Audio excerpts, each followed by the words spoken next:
Director और national stock exchange of India limited के बीच एक मेमोरेंडम ऑफ अंडरस्टैंडिंग पर साइन हुआ है। इस दौरान मुख्यमंत्री उमर अब्दुल्ला मौजूद रहे। ये एमओयू पूरे जम्मू कश्मीर में एंटरप्रेन्योरशिप और को मजबूत करेगा और साथ साथ इन्वेस्टमेंट को भी बढ़ावा देगा, साथ ही रोजगार पैदा करने में भी मदद करेगा।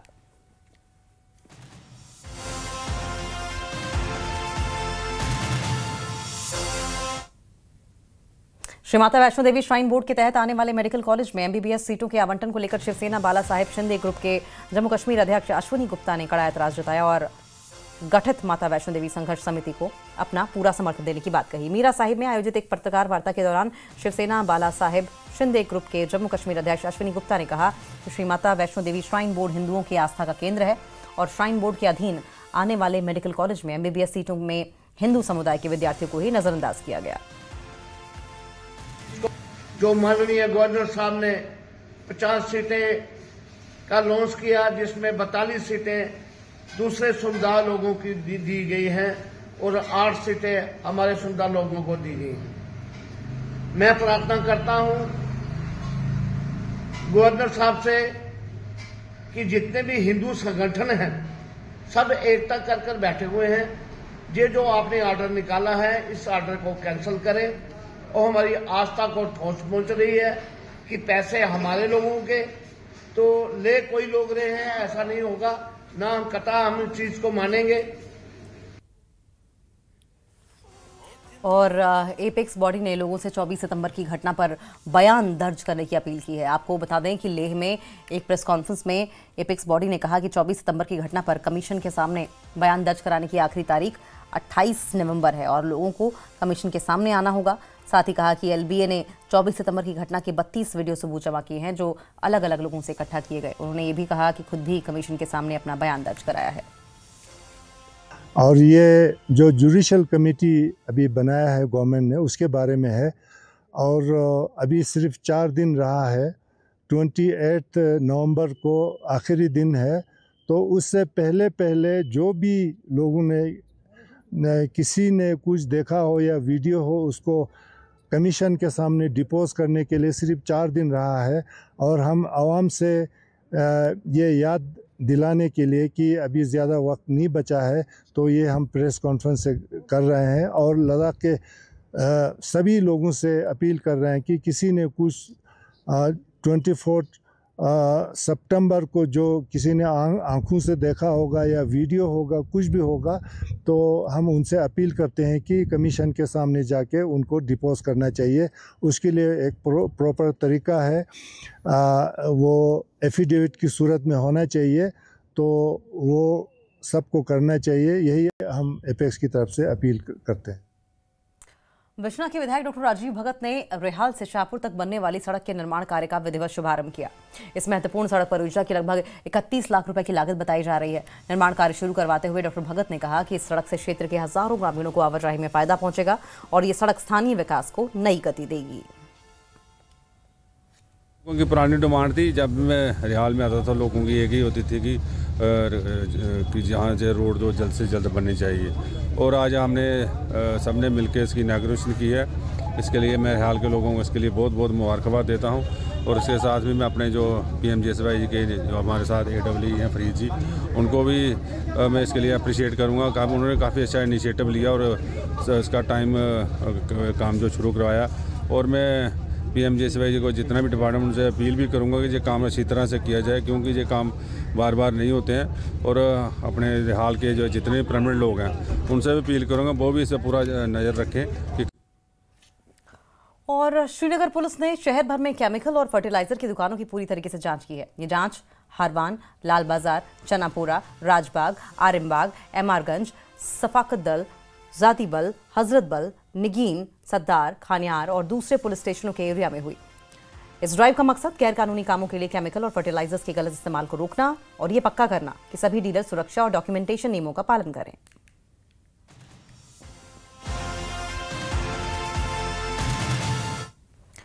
वहीं सांकू में मलिक बार उम्बा के रहने वालों ने अपने इलाके को आसपास के इलाकों से जोड़ने वाली सड़क की खराब हालत पर गंभीर चिंता जताई।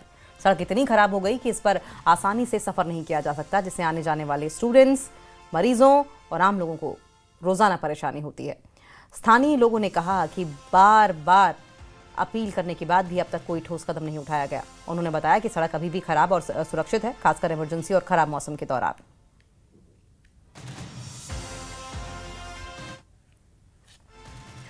जम्मू कश्मीर और लद्दाख पेंशनर्स यूनाइटेड फ्रंट ने टनमर्ग में 1 दिवसीय पेंशनर कन्वेंशन का आयोजन किया। प्रोग्राम में अलग अलग इलाकों के पेंशनर्स ने हिस्सा लिया और पेंशनर्स को होने वाली अलग अलग समस्या और चुनौतियों पर चर्चा की गई। मीडिया से बातचीत करते हुए चेयरमैन अब्दुल कयूम वानी ने पेंशनर से जुड़े जरूरी मुद्दों पर जोर दिया। उन्होंने सरकार से उनकी लंबे समय से पेंडिंग मांगों को जल्द से जल्द पूरा करने की मांग की, जिसमें 8th पे कमीशन को जल्द से जल्द लागू करना शामिल है। दूसरी बात, जो कम्यूटेशन हम लोन देते हैं सरकार के साथ, इस कम्यूटेशन को हमने कैलकुलेट किया है और कोर्ट ने भी उसको जायज़ ठहराया है कि जो हम कम्यूटेशन लिए देते हैं 3 गुना सरकार 11 साल में ये वापस लेते हैं। तीसरा जो अहम मामला है हमारी रियासती सरकार का, यहाँ ये हर एक रियासत में पेंशनर को और जो मुलाजिम इन सर्विस मुलाजिम है उनको 1000 मेडिकल अलाउंस मिलता है। और वहीं बडगांव में अपनी तरह का पहला integrated drug de addiction centre बनाया गया और इस सेंटर में ड्रग्स की लत में फंसे लोगों को इलाज के साथ साथ काउंसलिंग भी दी जाती है। सेंटर बनाने का मकसद बुरी आदतों में फंसे लोगों को ठीक करके उन्हें मेन स्ट्रीम में लाना है और इस सेंटर में जिन लोगों का इलाज होता है उन्हें अलग अलग सरकारी स्कीम की मदद से नौकरी भी दी जाती है। हालांकि यहाँ काम करने वाले डॉक्टर का कहना है कि ज़्यादातर स्कूल जाने वाले बच्चे ड्रग्स की लत में फंस गए हैं। इन मोटिव इस सेंटर का राइट नाउ ये है कि हम एक सेकेंड चांस दें to the youth of Kashmir, because हम एज वी ऑल नो जो हमारा यूथ आज का है that is the most commonly जो अफेक्टेड हैं because of the drugs and everything. और with the previous years we are seeing कि कितना increase in the consumption of drugs है और इसके लिए de addiction centres with in patient facilities बहुत जरूरी है। हमारे पेरेंट्स को क्या कर लेना चाहिए, उनको उनका केयर करना लेना चाहिए। अगर वो केयर अब नहीं कर पा रहे हैं, अगर उनको लगता है जो हमारा बच्चा है वो अब में फंस गया है, उसके लिए हमने एक इनिशिएटिव उठाया है। ये जो हमारे पास ये जो इंस्टीट्यूट है हमारे पास, कि हम उनको यहाँ पे ऐसी मेडिसिन उनको प्रोवाइड करेंगे। उनके पास सारा अरेंजमेंट हमने उनके लिए रखा है।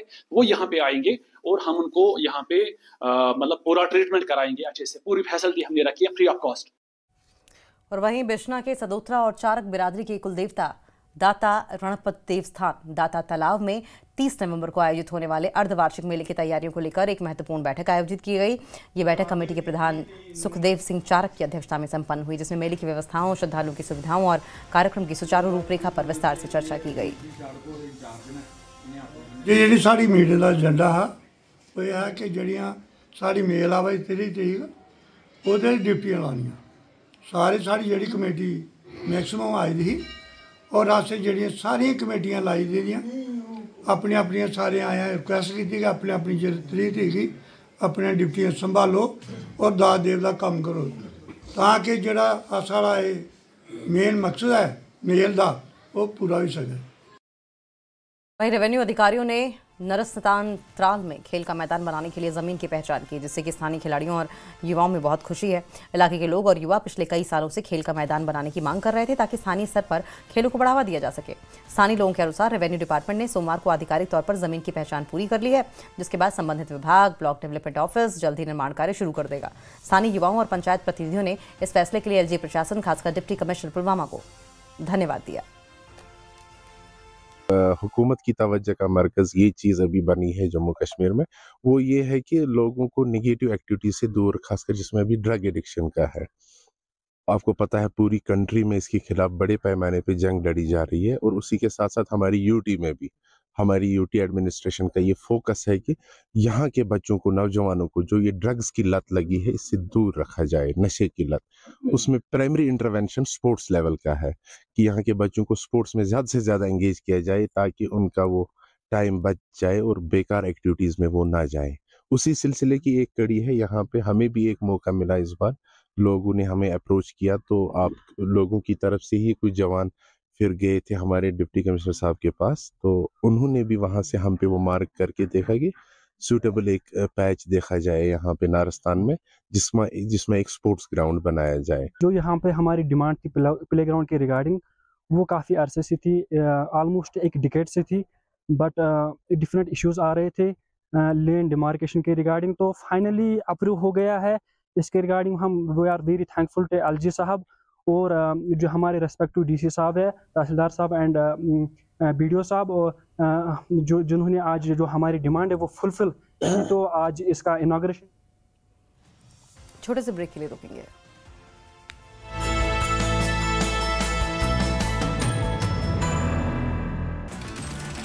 नेत्रहीन महिला क्रिकेट टीम की T20 वर्ल्ड कप जीतने पर BCCI अध्यक्ष मिथुन मनहास ने बधाई दी। कहा, अटूट विश्वास और कड़ी मेहनत का सबूत है।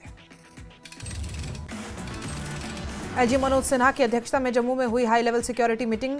डीजीपी नलिन प्रभात समेत बड़े सुरक्षा अधिकारी बैठक में शामिल। एलजी ने आतंकवाद के खिलाफ जीरो टॉलरेंस पॉलिसी अपनाने पर दिया जोर। जम्मू कश्मीर के कंसल्टेंट डॉक्टर सोसाइटीज ने दिल्ली ब्लास्ट की कड़ी निंदा की। 10 नवंबर को हुआ था दिल्ली में आतंकी धमाका। गवर्नमेंट मेडिकल कॉलेज श्रीनगर की मेडिकल फैकल्टी एसोसिएशन ने लाल किले के पास हुए ब्लास्ट की कड़ी निंदा की। कहा, निर्दोषों की मौत बेहद दर्दनाक।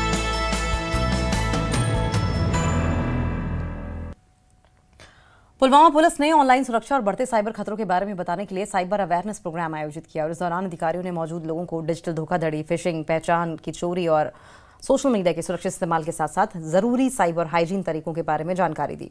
प्रोग्राम का मकसद जिम्मेदार ऑनलाइन व्यवहार को बढ़ावा देना और साइबर घटनाओं की समय पर रिपोर्टिंग को बढ़ावा देना था। पुलवामा पुलिस ने समुदाय के लिए एक सुरक्षित डिजिटल माहौल पक्का करने के अपने वादे को दोहराया है। बीरवाह तहसील एडमिनिस्ट्रेशन ने जम्मू कश्मीर पुलिस और सिविल एडमिनिस्ट्रेशन की मदद से मुलशुल्लाह इलाके में चल रहे 3 गैर कानूनी ईंट भट्टों को गिरा दिया। एडमिनिस्ट्रेशन ने दोहराया कि इलाके में सभी गैर कानूनी ईंट भट्टों और दूसरे गैर कानूनी ढांचों के खिलाफ सख्त कार्रवाई जारी रहेगी। स्थानीय लोगों ने इस कदम का स्वागत किया और इसे बडगाम डिस्ट्रिक्ट एडमिनिस्ट्रेशन की एक अच्छी पहल बताया। 3 गैर कानूनी जो ईंट के भट्टे हैं उनको मुनहदिम कर दिया गया है। जो इंतज़ामिया है उन्होंने जम्मू कश्मीर पुलिस और सिविल इंतज़ामिया की मदद से मुलशुल्लाह बीरवाह इलाके में जो चल रहे 3 गैर कानूनी ईंट के भट्टे जो हैं उनको मुनहदिम कर दिया है। ज़िला इंतज़ामिया ने कहा है कि ज़िला में तमाम गैर मजाज जो ईंट के भट्टे हैं और दीगर गैर कानूनी ढांचे जो हैं उनके खिलाफ कार्रवाई जो है वो सख्त की जा रही है और इस कार्रवाई को आगे भी जारी रखा जाएगा। इंतज़ामिया ने कहा है कि हफ्ते की मोहल्लत दे दी गई है। बाकी जितने भी ईंट के भट्टे हैं उन्हें कहा गया है कि हफ्ते के अंदर अंदर आज खुद वो इन ईंट के भट्टों को मुनहदिम करे, वरना उसके खिलाफ सरकार जो है वो कार्रवाई करेगी। और इसी तरह मुकामी लोगों का कहना है कि ये गैर कानूनी जो ईंट के भट्टे हैं बीरवाह के माहौल को तबाह कर रहे थे। ज़री ज़मीन चाहे बागात है उनको नुकसान पहुंचा रहे थे और इसलिए इलाके में शदीद आलूदगी का बाइस बन रहे थे। अब देखना है कि आने वाले दिनों में किस तरह की कार्रवाई होगी। इन गैर कानूनी तौर पे जो इनके भट्टे चलाए जा रहे हैं उनके खिलाफ मजीद किस तरह की कार्रवाई होगी वो आने वाला वक्त ही बताएगा। न्यूज़ 18 जम्मू कश्मीर के लिए मैं बीरवाह से मुनीर हुसैन हुर्रा। बटालियन लेथपुरा ने गवर्नमेंट बॉयज हाई स्कूल बारसो अंतिपुरा में एक दिन का एनवायरनमेंट और कल्चरल प्रोग्राम ऑर्गेनाइज किया। प्रोग्राम में ऑफिसर्स, टीचर्स और बड़ी संख्या में स्टूडेंट शामिल हुए। एसएसपी कमांडेंट बाकिट समून चीफ गेस्ट थे, जबकि deputy commander, forest officer Panpur और स्कूल प्रिंसिपल भी मौजूद रहे। ऑफिसर्स ने स्टूडेंट को एनवायरमेंटल प्रोटेक्शन, सस्टेनेबल लाइफस्टाइल और नेचुरल रिसोर्सेज की कंजर्वेशन के महत्व के बारे में अवेयर किया। स्टूडेंट्स ने कल्चरल प्रोग्राम पेश किए जिनमें ट्रेडिशनल गाने, स्किट और ग्रुप परफॉर्मेंस शामिल थी। इस मौके पर एक ट्री प्लांटेशन ड्राइव भी चलाया गया जिसमें ऑफिसर्स और स्टूडेंट्स ने अलग अलग पौधे लगाए। हम यहाँ आए और 2-3 चीज़ों को हमने क्लब करके इस प्रोग्राम को किया। एक तो कल्चरल इवेंट किया जिसमें लोगों का पार्टिसिपेशन रहा, बच्चों का पार्टिसिपेशन रहा और एक लोकल सिंगर भी ले आए हम बच्चों के लिए एंटरटेनमेंट के लिए। उसके बाद फिर एनवायरनमेंट पे बात हुई और प्लांटेशन ड्राइव हुआ। इसी तरह से बच्चों के छोटे छोटे सिक्किट्स, ड्रग डी एडिक्शन के बारे में बात की और एक छोटा सा उसका सिक्किट भी हो गया। तो इस तरह से हमने कोशिश की है। ये जे.एंड.के पुलिस का एक मुसलसल काविश रही है, एक कोशिश रही है कि हम लोगों से बात करें और लोगों तक अपनी बात पहुंचाएं। और मशहूर बॉलीवुड एक्टर धर्मेंद्र, जिनका आज 89 साल की उम्र में निधन हो गया, कश्मीर से एक उनका गहरा रिश्ता था, खास रिश्ता था, जहां उन्होंने नफरत की आंधी और दिल ने फिर याद किया जैसी कई फिल्में शूट की। 90 साल के शिकारा मालिक अब्दुल रज़ाक को दिल ने फिर याद किया कि शूटिंग के दौरान धर्मेंद्र का इस इलाके में आना याद है। रज़ाक, जिन्होंने अपनी शिकारा का नाम इसी फिल्म के नाम पर रखा था, धर्मेंद्र की दरियादिली और बड़े दिल को याद करते हैं, खासकर लोकल लोगों को बड़ी टिप देने की उनकी आदत को। रज़ाक ने कहा कि धर्मेंद्र एक दयालु इंसान थे और उनकी विरासत हमारे दिलों में जिंदा है। दिल ने फिर याद किया, ये जो अभी आप ये बोर्ड देख रहे हैं शिकारा के ऊपर, ये तब लगाया गया था जब 1964 में धर्मेंद्र यहाँ आए थे और अपनी फिल्म दिल ने फिर याद किया की शूटिंग की थी उन्होंने। हालांकि वो फिल्म 1965 में फिर रिलीज हुई और भी कई सारी ऐसी फिल्में जो धर्मेंद्र ने यहाँ पे शूट की थी, जिसमें ऐलान जंग है, जिसमें हकीकत उनकी एक बहुत पुरानी पिक्चर थी यहाँ पर। साथ ही साथ उन्होंने यहाँ पर कई सारी और फिल्में शूट की थी, जिसमें से नफरत की आंधी भी है। और इस वक्त हमारे साथ रज़ाक साहब बैठे हुए हैं। रज़ाक साहब दिल ने फिर याद किया में इन्होंने एक अहम किरदार निभाया था, हालांकि फिल्म में दिखे नहीं थे, लेकिन मजीद इनका किस तरीके से रोल रहा था उस फिल्म में, उनसे बात करेंगे। रज़ाक से मैं तो धर्मेंद्र इमशीम गुजरे आज, तो मुझे बहुत दुख हुआ है। आपको दुख हुआ है? बहुत दुख हुआ है, ये बहुत झटका हुआ लगा हुआ मेरे लिए भी, हर एक के लिए भी, क्योंकि मेरे पास तो वो हमेशा 24 घंटे रहते हैं। मेरा शिकारा का नाम भी दिल ने फिर याद किया। मैंने अपने कमरे में रखा फोटो उसका, दिल ने फिर याद किया। मेरे लासन है ये शिकारा चलाने के लिए, उसको पर भी लिखा है दिल ने फिर याद किया, तब मुझे वो लासन मिला है। और डायरेक्टर सब बहुत बढ़िया था, मगर आज मुझे इतना दुख हुआ क्योंकि अभी मारने के लायक नहीं है वो, अभी वो छोटा था।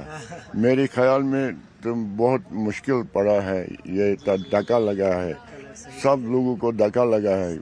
एक्टर बहुत ग्रेट एक्टर है, बहुत बढ़िया एक्टर है। और मुझे ये बताइए रज़ाक साहब, जब दिल ने फिर याद किया कि शूटिंग हुई थी यहाँ पे 1964 में, तब वो इसी शिकारा में बैठे थे और आप शिकारा खींच रहे थे, उसके बारे में बताइए। देखिए तीन गाना गाती है, धर्मेंद्र, नूतन, रहमान, और हम सो के चलाता शिकारा। अच्छा, आप सो के चला? हाँ, वो बहुत हंसता था। वो बोलते कैसे कंट्रोल रहा आपका शिकारा का। मैंने बोला मैं छोटा था उस वक्त, तो मैंने बोला सब ऊपर वाले का सब कुछ है, और लेकिन हर एक के साथ बातें करते हैं। ये देखे उसने ये दिल में ख्याल नहीं रखा हम एक्टर है तो हम बातें नहीं करें, हर एक के साथ। गुले गुलजार का मौसम, ये प्यार का मौसम, ये गाना गाया ओबराय होटल में। उस वक्त ओबराय होटल था। आज तो मुझे रोना आता है, बहुत बड़े रोना आता है, क्योंकि वो मेरे पास रहते हैं ना। अभी मेरे पास हम तो उठाएगा नहीं है, हम हमेशा जब तक मैं जिंदा हूँ तब तक ये नाम रखेगा शिकारा का। आप शिकारा का यही नाम रखेंगे? दिल ने फिर याद, यही नाम रखेगा। ये मेरा बहुत बढ़िया अच्छा बाई का नाम है, ये छोड़ेगा नहीं हम। और कुछ ही लोग, महज कुछ ही लोग बॉलीवुड से ऐसे थे, कुछ ही एक्टर्स थे जिनमें इतनी ताकत थी कि वो यहाँ के जो सिनेमाज हैं वहाँ पर सिल्वर जुबली और गोल्डन जुबली इन फिल्मों को लेके जाते थे, जिसमें से धर्मेंद्र का एक बहुत बड़ा नाम रहेगा। न्यूज़ 18 के लिए अयूब खान के साथ श्रीनगर से मैं सरोज कफील। और इसी के साथ